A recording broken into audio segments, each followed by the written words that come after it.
¿Qué tal, amigos?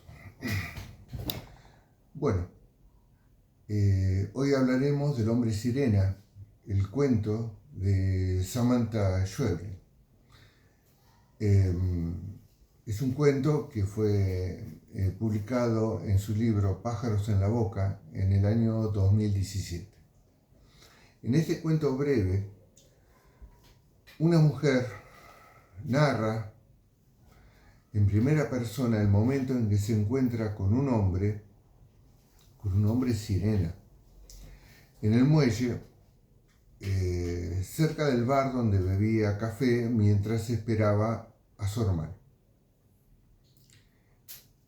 Ella ve la columna de hormigón donde está sentado el hombre sirena y determina ir hasta allí, se acerca, conversa con él. Le hablará de su madre, luego de su hermano Daniel y su obstinación en controlarla, porque quiere saber siempre dónde está, con quién habla, qué hace, prácticamente todo lo que acontece en su vida. Aún mientras están conversando la mujer y el hombre sirena, ella, la protagonista, espera a que el hermano la busque, tal como supuestamente habían quedado. Entonces la narradora le cuenta al hombre sirena la condición de salud que padece la madre y por último conversan en torno a una posible cita posterior entre ellos dos. Finalmente se besan y la narradora se percata de que después de esa experiencia nada seguiría igual en su vida. Daniel, el hermano, llega al bar a buscarla, ella lo ve y baja del hormigón para encontrarse con él. Daniel le va a decir de que es tarde y que el médico, si no van, los mataría. La narradora lo desafía a Daniel, le dice que ella se va a quedar ahí, pero finalmente cede ante la imposición de él y observa cómo el hombre sirena se despide de ella, quien piensa que al otro día ese ser estaría allí esperándola. Esta es la historia.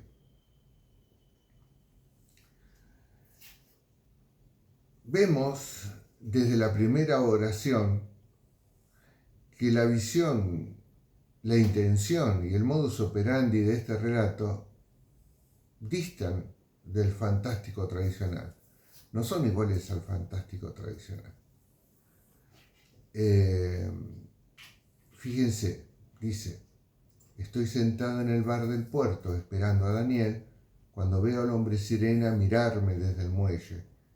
Está sobre la primera columna de hormigón, donde el agua todavía no llega a la playa, a unos 50 metros. Tardo en reconocerlo, en entender qué es exactamente. Tan hombre de la cintura para arriba, tan sirena de la cintura para abajo. Mira hacia un lado, después tranquilamente hacia el otro, y al fin vuelve a mirar hacia acá, dice Samantha. Se ve, por un lado, que la intención de este relato y del elemento neofantástico, sería el hombre sirena, no la sorprende, no la estremece, no la horroriza ni al lector ni al personaje principal. Por otro lado, se observa que hay un proceso de presentación de la realidad conocida para luego socavarla con un evento sobrenatural que deja en duda al lector sobre las leyes que imperan en ese mundo, sino que justamente a ambos órdenes, el reconocido y lo sobrenatural o maravilloso, conviven desde el inicio en armonía. En definitiva, ¿qué es el hombre sirena? Es una imagen de suma importancia en el cuento porque rompe la convención tradicional de lo que es una sirena. ¿Por qué digo esto? Porque desde que sabemos que existe esta criatura, desde la mitología griega, sabemos que es una creación literaria por autonomacia cuya representación se encuentra altamente codificada. Aquí, en el cuento, en El hombre sirena, es tomada como punto de partida para transgredir esa convención y genera una ruptura con la representación que la tradición literaria ha perpetuado en el imaginario colectivo. ¿Cuál es esa representación? Mitad mujer, mitad pez, una divinidad de las aguas. La narradora Samantha en el cuento dice: contra la idea que se tiene de las sirenas hermosas y bronceadas, este no solo es del otro sexo, sino que es bastante pálido. Entonces podríamos entender que la metáfora del hombre sirena implica también una ruptura contra el sistema ideológico y literario masculino que ha determinado y regido la imagen de la sirena como un ser mitológico o como un símbolo designado a la mujer. Pierre Bourdieu, el filósofo, dice: el principio masculino aparece como la medida de todo. Bajo esta perspectiva, podemos comprender que la visión androcéntrica, sea la que haya imperado sobre la imagen de la sirena como un ser únicamente femenino, dentro de la tradición mitológica y literaria. Ahora bien, esta visión androcéntrica en la que vivimos actualmente no necesita justificación para existir. Justamente Bourdieu comenta que este inicio en que el elemento fantástico nuevo se aúna a la llamada realidad sin ambos negarse y sin horrorizar a estremecer al lector o al personaje principal, nos remite también al cuento Axolotl de Julio Cortázar, cuya historia muestra el elemento neofantástico desde las primeras líneas y con la misma cotidianidad con que se lee la aparición del hombre sirena.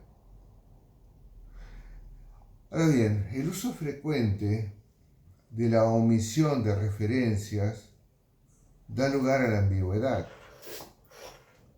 Y justamente este es otro rasgo de la narrativa schwebliana. En suma, digamos que la ambigüedad o lo heterogéneo de los cuentos recibe en que el lector debe rellenar con sentido los huecos, esos pozos que Schweblin deja abiertos. La fuerza del orden masculino se descubre en el hecho de que prescinde de cualquier justificación. La visión androcéntrica se impone como neutra y no siente la necesidad de enunciarse en unos discursos capaces de legitimarla. El orden social funciona como una inmensa máquina simbólica que tiende a ratificar la dominación masculina en la que se apoya, diría Bourdieu. Pero cuando las mujeres deciden defender cualquier derecho, tienen que dar miles de explicaciones. En consecuencia, no resulta arbitrario ni insustancial el uso del hombre sirena en el cuento de Schweblin. A la vez que dialoga con la tradición simbólico-literaria, la tradición simbólica literaria del pasado, al resignificar la imagen mitológica, podría interpretarse como una imagen que denuncia y critica al sistema androcéntrico actual de la sociedad que, a su vez, ha perpetuado que dicha imagen se relacionara por autonomía con la mujer. La imagen del hombre sirena y su papel axial dentro del relato puede interpretarse como la ruptura entonces con la tradición simbólico-literaria y por extensión con el sistema androcéntrico. Incluso se podría interpretar como una invitación a retar este sistema, a usar otras imágenes literarias para desafiar lo culturalmente aceptable bajo las estructuras del pensamiento androcéntrico. Posiblemente por esta razón es que se aprecian en varios de sus cuentos, de los cuentos de Schweblin, hombres que no hallan solución a los conflictos que enfrentan o cuya solución les trastoca su visión del mundo perfecta y equilibrada. Piénsese, por ejemplo, en Pájaros en la boca, en Mariposas o La pesada valija de Benavides. Son los que en este momento recuerdo. Estos cuentos de la joven narradora bonaerense pueden leerse como una forma de desmontar el sistema patriarcal dentro y fuera del campo literario, pues, según afirma la antropóloga argentina Segato, mientras no desmontemos el cimiento patriarcal que funda todas las desigualdades y expropiaciones de valor que construyen el edificio de todos los poderes, ya sea económico, político, intelectual, artístico, etc., mientras no causemos una grieta definitiva en el cristal que ha estabilizado desde el principio de los tiempos la prehistoria patriarcal de la humanidad, ningún cambio relevante en la estructura de la sociedad parece ser posible. En consecuencia, diremos que el texto de Schweblin mezcla como una de esas grietas en el campo de la literatura. Por otro lado, conviene analizar cómo la combinación entre hombre y sirena replantea las categorías de identidad de género del humano, tema que apela a la contemporaneidad desde hace décadas y que continúa teniendo vigencia e importancia en el siglo XXI.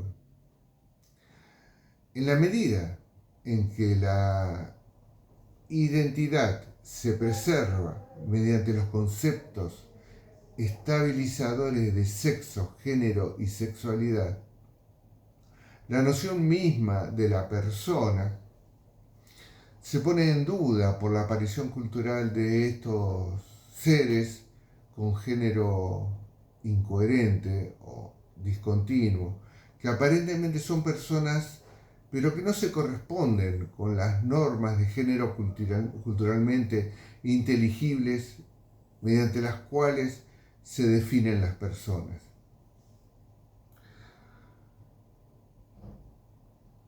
Disculpen estos razonamientos filosóficos, pero son necesarios. En otras palabras, se entrevé que el hombre sirena es una propuesta nueva a las categorías de género normalizadas o inteligibles para la sociedad falogocéntrica y se replantean dichas categorías de identidad de género con un personaje que combina características tanto de hombre como de mujer, macizo, musculoso, canchero, tiene un jopo muy a lo americano, pero también tiene la piel lisa y ni un solo pelo en el cuerpo. Es poco común en Latinoamérica que los hombres se depilen o no tengan ni un solo pelo en el cuerpo, pues el pelo es símbolo de virilidad. De hecho, en la sociedad latinoamericana es normal que la mujer sea la que se depile y mantenga su cuerpo libre de vellos, exceptuando, por supuesto, el cabello. Este comportamiento se funda en el machismo de la sociedad latinoamericana. ¿Por qué digo esto? Porque hemos sido influidos por la herencia hispano-árabe y católico-romana. Y Latinoamérica ha perpetuado varias tradiciones que han servido exitosamente para marginalizar a las mujeres. Una de estas es el reconocido y diseminado culto al machismo, que glorifica al hombre agresivo, sexualmente promiscuo. Pero el segundo fenómeno cultural del que no se habla y que es igualmente de potente es el marianismo. ¿Qué es esto?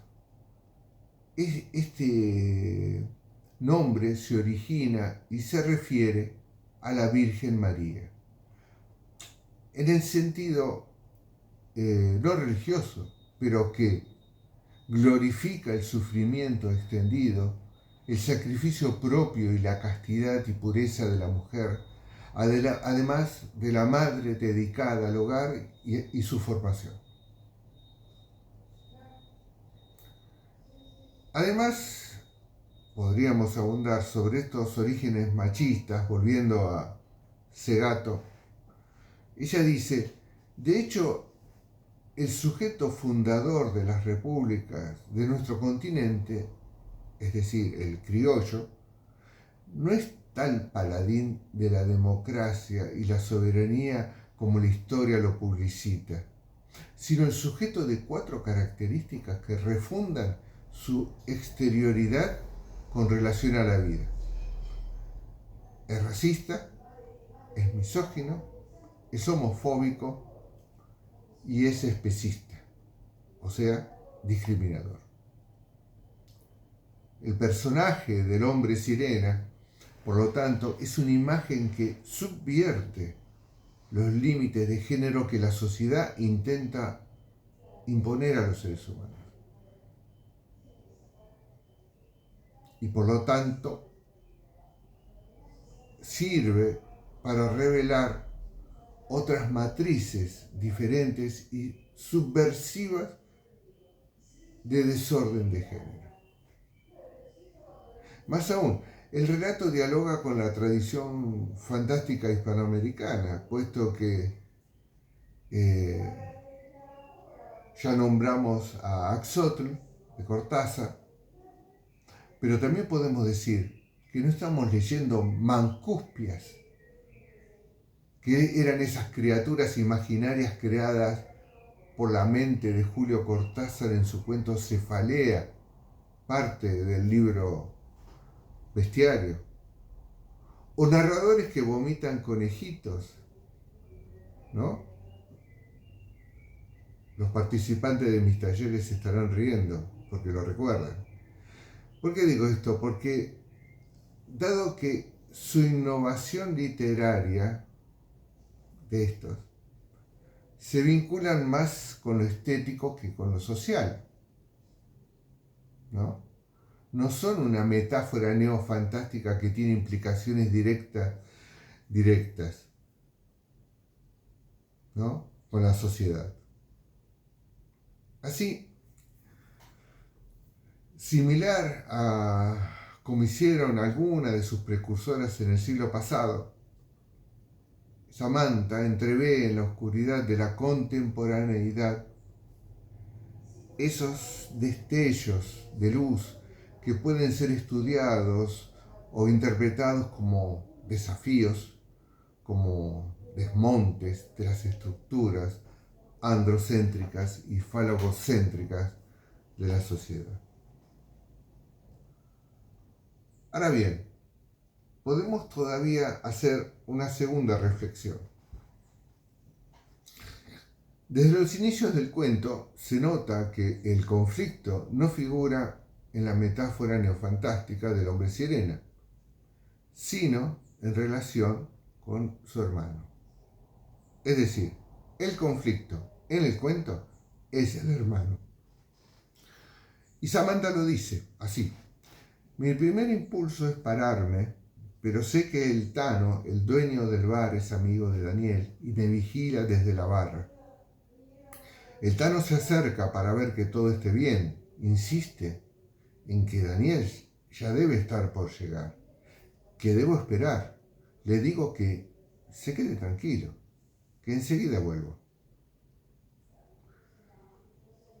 Vemos que entonces que el elemento neofantástico es parte de esa realidad y funge como una metáfora de algo que los lectores debemos interpretar. Esto, a diferencia del cuento, en el que se dudaría de la existencia del hombre sirena y se cuestionaría si las leyes del mundo dentro del relato pertenecen al género del extraño. Por ejemplo, la narradora está loca y lo que se observa es parte de su locura. O si pertenecen a lo maravilloso, por ejemplo, el hombre sirena y otras criaturas maravillosas existen porque las leyes que rigen este mundo son mágicas. Esto no es así. Hay una intención clara por parte de Daniel y su amigo en vigilar a la narradora, en velar que no salga del bar hasta que el hermano llegue. Una vez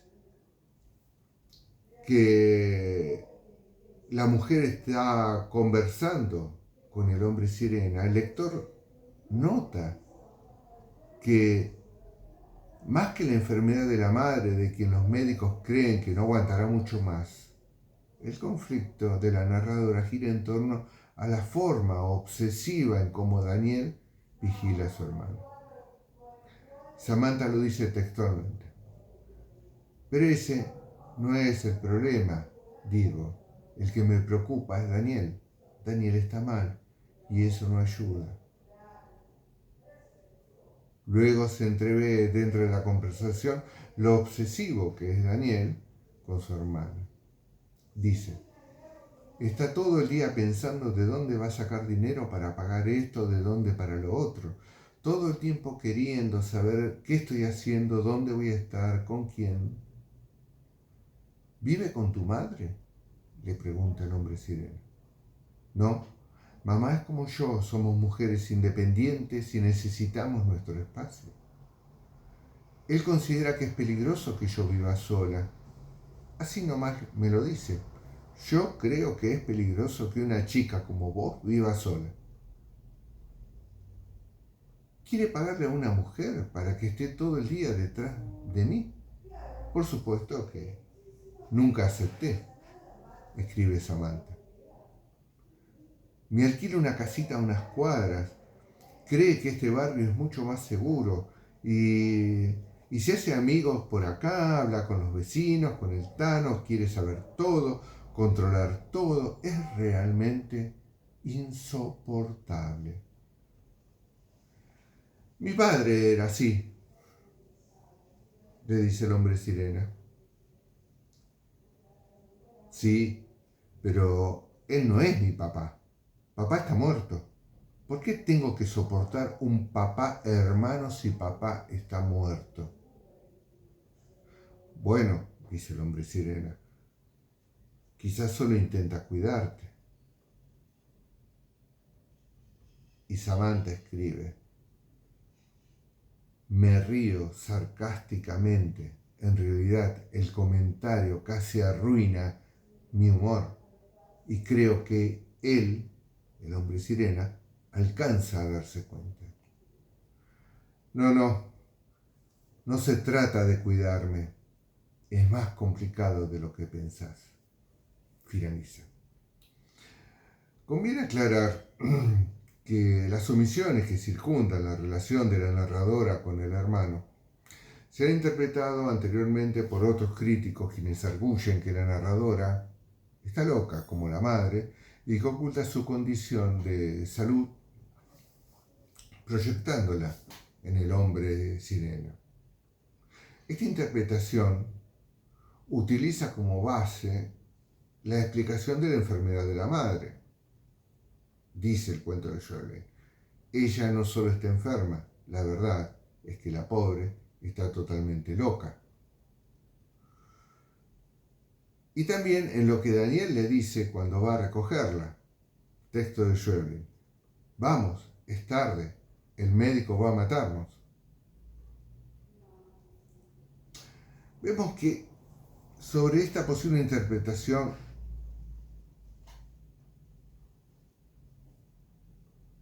tendríamos que pensar que una de las vías de huida posible es la depresión o la locura para la mujer, ¿no? Samantha lo expresó así en Pájaros en la boca.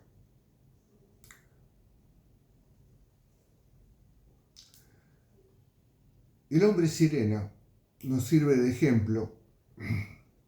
La protagonista prefiere escaparse de su mundo por la creación de una proyección mental, un hombre sirena que a la vez quiebra el curso de la realidad. También se argumenta que hasta el final del relato, es recién en el final del relato que entendemos que Daniel está pendiente de su hermana porque ella es esquizofrénica y que el hombre sirena es en realidad parte de su imaginación. Esa es la otra interpretación, ¿no? Más psicologista, podríamos decir. Yo considero que el hombre sirena es una metáfora del deseo de libertad que quiere la hermana, de su anhelo por vivir sin estar siendo vigilada en todo momento por su hermano Daniel. Al analizar el cuento mediante esta interpretación que les digo, la cita en bloque anterior que le acabo de leer, le podemos aplicar una lente distinta. La narradora es como su madre, ambas son independientes y necesitan su espacio.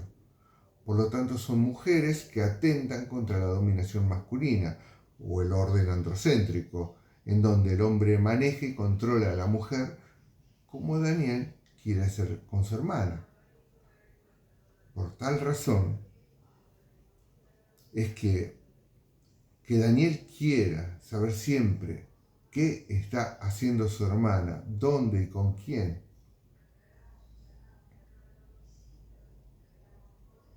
sería la explicación de este control. Inclusive cuando el hermano le dice que es peligroso que ella viva sola, subrayando una chica como ella, no sugiere una condición de salud como la de la madre, sino a que es mujer,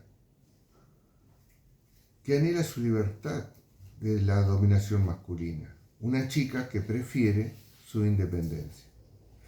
Incluso, si se reflexiona en cuanto a la tradición patriarcal de ciertas sociedades, entonces uno comprende que, muerto el padre de la narradora, es el hermano quien debe sustituirlo, quien debe controlar o velar el comportamiento de las mujeres que componen su núcleo familiar. De ahí que la protagonista le comente al hombre sirena que no se trata de cuidarla, lo que hace Daniel, sino que es más complicado de lo que él piensa. Algunos analistas del cuento de Schelling llegan a afirmar que la relación entre estos hermanos podría sugerir un deseo incestuoso o posesivo por parte de Daniel. Personalmente no creo que se llegue a ese extremo, pero si se interpreta el deseo de libertad como tenor a la metáfora del hombre sirena, se entiende que la narradora siente una felicidad vital junto a ese ser antropomórfico. Tan especial es lo que siente la mujer que ella describe la experiencia junto al hombre sirena como reveladora. Y dice: le doy un beso y siento el frío de su boca despertar cada célula de mi cuerpo. No es solo una sensación, es una experiencia reveladora porque siento que ya nada puede ser igual. Aunque no puedo decirle que lo amo, no todavía, debe pasar más tiempo. Debemos hacer las cosas paso a paso. Pero la decisión está tomada, es irrevocable. Yo, que toda la vida creí que se vive por un único amor, encontré al mío en el muelle, junto al mar. Y me toma ahora francamente de la mano y me mira con sus ojos transparentes y me dice: no sufras más, morocha, ya nadie va a hacerte daño. Y es verdad, nadie podrá hacerle daño porque junto al hombre sirena ella será libre, no estará bajo la vigilancia de su hermano. Además, no resulta extraño que ella lo ame, pues es amor a la libertad que anhela. Posteriormente, Daniel llega al muelle y busca a su hermana en el bar. El hombre sirena ayuda a la narradora a bajarse del hormigón y ella va a donde Daniel y demuestra que el haber estado con el hombre sirena fue una experiencia reveladora. ¿Dónde estabas?, le pregunta. Quedamos en tu casa, no en el bar. No es cierto, le contesta. No es cierto, pero no le contesta, no le dice nada. Eso no importa ahora. Necesito hablarte, le dice ella. Vamos al auto, hablamos en el auto. Me toma del brazo, con delicadeza, pero con esa actitud paternal que tanto me enerva, y salimos. El auto está a unos metros, pero me detengo. Soltame. Me suelta, pero sigue hacia el auto y abre la puerta. Vamos, es tarde, el médico va a matarnos. No voy a ningún lado, Daniel. Daniel se detiene. Voy a quedarme acá, con el hombre sirena. Se nota, evidentemente, un cambio en la forma de ser de la narradora en relación con su hermano. Ella desafía el orden androcéntrico que la ha subyugado al decirle que se quedará con el hombre sirena. Y Samantha continúa.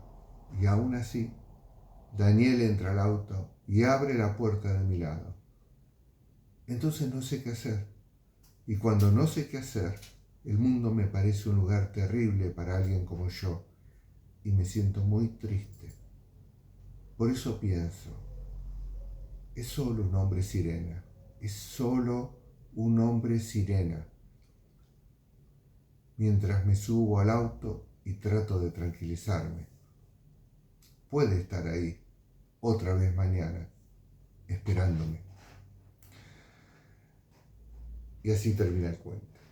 Por supuesto que el mundo parece ser un lugar terrible para alguien como ella, porque es una mujer y su cuerpo está condicionado a estar sumiso ante las directivas del hombre, de la sociedad androcentrista o la dominación masculina. Al final, la posibilidad de libertad depende igualmente de otro hombre, aunque éste sea un hombre sirena. En efecto, el cuento podría también dirigir al lector, a un lector atento, a reflexionar sobre la perpetuidad de esa estructura arcaica arraigada todavía en el pensamiento de los humanos. El cuento no culmina con la liberación de la narradora, tiene un final abierto, precisamente porque es una crítica a la dominación masculina y a cómo ésta se perpetúa en la sociedad contemporánea.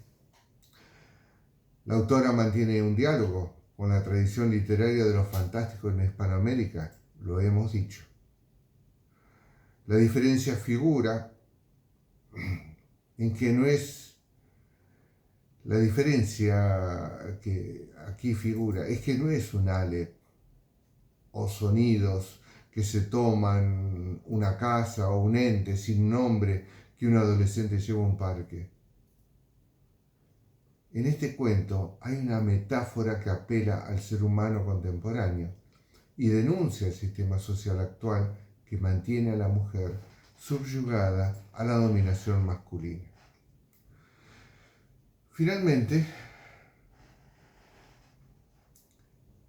en El hombre sirena se halla el elemento neofantástico porque el relato se desliza hacia un destino que no es ni lo fantástico puro ni lo histórico realista, sino apenas un intersticio por medio del cual el escritor se asoma a sus entrevisiones que en última instancia son el verdadero destino hacia el cual enfila este cuento. Gracias por escucharme, nos vemos la próxima.